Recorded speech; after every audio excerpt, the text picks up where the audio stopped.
Hello friends. आज हम पढ़ेंगे दोस्तों अंडर द बनियन ट्री, जिसे लिखा था आर के नारायण ने। इसमें दोस्तों उन्होंने एक कहानीकार नाम्बी की कहानी दिखाई है। आपको यह कहानी अच्छे से समझ में आए इसलिए आप नाम्बी को मेरी जैसा समझ सकते हैं, जो कि आपको कहानियां बताता है, और अपने आप को गांव के लोग समझ सकते हैं। वो नई नई कहानियां सुनाया करता था, जैसे कि मैं आपको नई नई कहानियां सुनाता हूँ।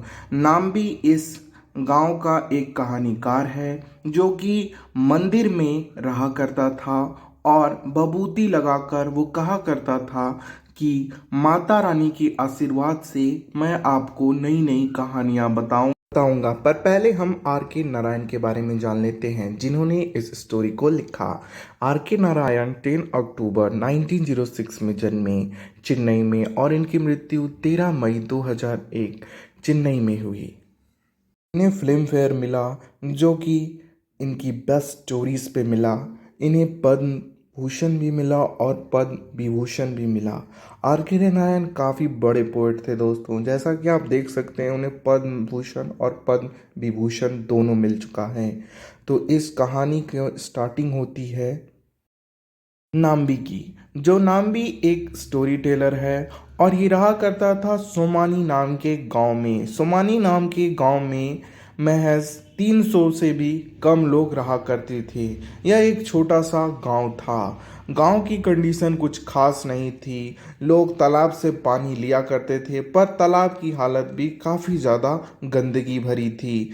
चारों तरफ गंदगी थी, और नगर पालिका यानी कि गांव का जो साफ सफाई या मुखिया वगैरह होता है, वो भी इस गांव की हालत को देख करके शर्मिंदा हो जाया करते थे। गांव की हालत इतनी ज़्यादा गंदी थी दोस्तों कि हर जगह पानी ही पानी, रोडों में पानी और बहा करती थी, और नालियों से पूरा गांव गंदा दिखता था। पर गांव के किसी भी लोग को इसकी कोई चिंता नहीं थी, शायद नाम्बी की वजह से, क्योंकि सबका बस एक ही काम था कि वो बनियान ट्री के नीचे जाते और नाम्बी की कहानी सुना करते। नाम्बी नाम्बी 60-70 साल का एक बुजुर्ग व्यक्ति है, जो कि ज़्यादा पढ़ा लिखा तो नहीं है, पर वो कहता है कि उसके पास देवी की एक कृपा है, और जिससे वो स्टोरी सुना सकता है। वो रहा करता था एक मंदिर में, और दिया जलाया करता था रोजाना। मंदिर में ही उसका निवास स्थान था। नाम्बी कहाँ से आया था, किस गांव का था, किसी को कुछ पता नहीं था। वो बस अपनी एक धोती और एक कमीज पहनकर प्रतिदिन दीपक जलाया करता था, और लोग जब शुक्रवार को या शनिवार को देवी की पूजा करने के लिए आते थे, तब वह उन्हें पुजारी के रूप में मिलता था, और मंदिर को साफ सफाई करना, उस पर दिए जलाना, और वह त्योहार में माता रानी को सजाने का उसका काम था। उसका जब भी कहानी कहने का मन करता था, वो एक दिया लेता था और बरगद के पेड़ के नीचे रख दिया करता था, जिससे लोग समझ जाया करते थे कि आज हमारे कहानीकार के पास एक जादुई कहानी है, जो कि देवी के आशीर्वाद से उसे मिली है। और उस बरगद के पेड़ के नीचे लोग इकट्ठा हो जाते थे नाम्बी की कहानी सुनने को। नाम्बी जब कहानी कहना शुरू करता, तो वो कभी ऊंचा आवाज बोलता, कभी नीचा आवाज, ताकि कहानी सुनने वाले गांव वालों को लगे कि अब कहानी में कुछ अलग ट्विस्ट या कहानी मुड़ेगी। और वो ये भी कहा करता कि तुम लोग ध्यान से सुनो, वरना देवी कुछ बता नहीं पाएगी इस कहानी के जरिए तुम लोगों को, जो देवी कहना चाहती हैं, जो कि देवी ने मुझसे कहा है तुम्हें कहने को। और लोग काफ़ी ध्यान से उसकी बातें सुनते थे, क्योंकि वो समझते थे कि देवी हमसे यह कहना चाहती है। नाम्बी की कहानी सुनाने का ढंग भी कुछ अजीब था दोस्तों। जब भी पूर्णिमा की रात आया करती थी, यानी कि नए चांद की रात, वो भभूति लगाता और ऐसा दिखाता कि मानो वो एक अघोरी हो, जैसा कि आप पिक्चर में देख रहे हैं। और अघोरी बनकर वो लोगों को ऐसी ऐसी कहानियां बनाता और ऐसे एक्सप्रेशन दिखाता कि उन्हें लगता कि रियल में माता रानी हमसे यही कहना चाहती है। पर एक बार कुछ ऐसा हुआ कि लाम्बी दीपक जलाकर बरगद के पेड़ के पास रखा, और सारे लोग उसकी कहानी सुनने आ गए। पर बीच में ही वो कहानी भूल गया। लाम्बी को इस बात का काफ़ी पछतावा हुआ और वो लोगों को जाता हुआ देख रहा था बिना कहानी सुने ही।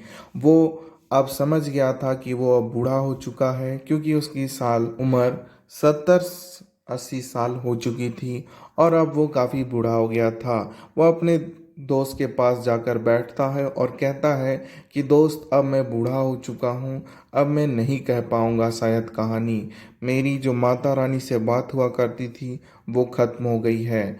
और फिर वो कोशिश करता है और फिर से दीपक दिखाता है, पर फिर से वही बात होती है, वो कहानी बीच में भूल जाता है और गांव के लोग चले जाते हैं।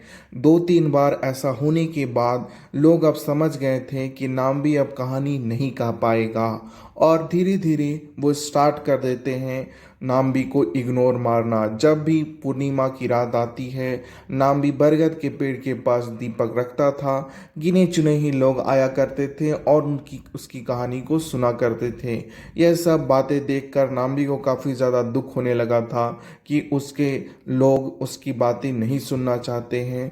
और तब देखकर नाम्बी काफ़ी ज़्यादा क्रोधित हो जाता और सब लोगों को एक बार बुलाता और कहता है कि आज मैं तुम्हें बहुत भयानक कहानी सुनाऊंगा। सारे लोग इकट्ठा हो जाते हैं और वो कहता है कि आज के बाद मैं कोई भी कहानी तुम लोग को नहीं बताऊंगा। लोग सोचते हैं कि वो गुस्सा हो गया है, पर वो कहता है कि मुझे जो देवी ने ताकत दी थी वो खत्म हो गई है। लोग उससे पूछते हैं कि क्या आप कहानी नहीं सुनाएंगे? वो मुंडी हिलाकर कह देता है नहीं।